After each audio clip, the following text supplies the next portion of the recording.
Hi, I'm Alex Barnes with Cornerstone Wealth Group, and thank you for joining us today.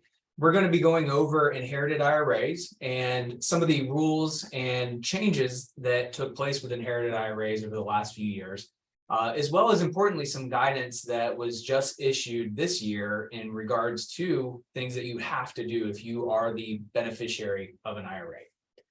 So let's jump in here and talk about inherited IRAs if you're a spouse.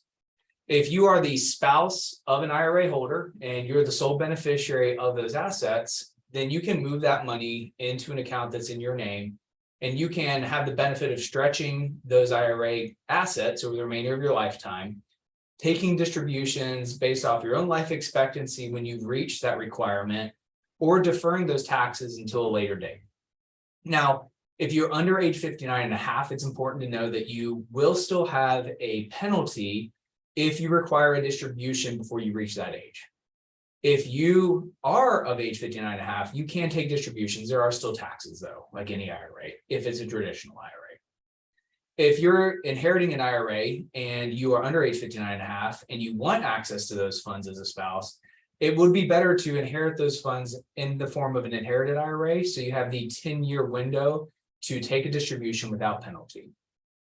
Which leads us to a next point, and one of the more important things here.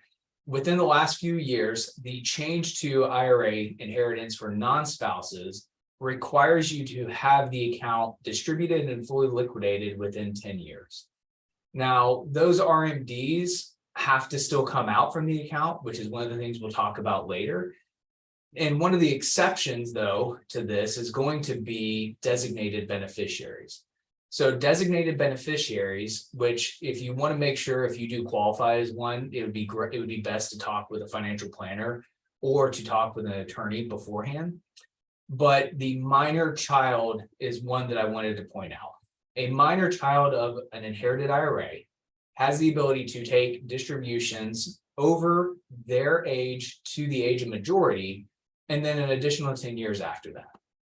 That allows for potentially 10, 15, 20 years, maybe longer for those distributions to take place depending on their age. Lastly, the third, being an entity that would inherit an IRA, does have some additional rules as well. Again, these are guidance, and I would highly suggest talking with an attorney or a financial planner to make sure that you do inherit to the proper channel or to the proper way. But that being said, the general idea is that a charity, entity, or non-qualifying trust, and the owner reached age 72, then you have the remaining life expectancy for that distribution period. If you're under age 72, though, you do have to have the distributions liquidated by the end of the 5th year. So again, we have the 10-year window for individuals. Then we have the 5-year window for these entities, non-qualifying trusts. And then lastly, this is the important piece. So this year alone, we got guidance, financial planners, attorneys, CPAs alike, that during that 10-year window, you are required to take a distribution that is an RMD during the 10 years. So last year or the year before, if you inherited an IRA, you do not have to go back and take those distributions if you miss them, and you will not be penalized for them.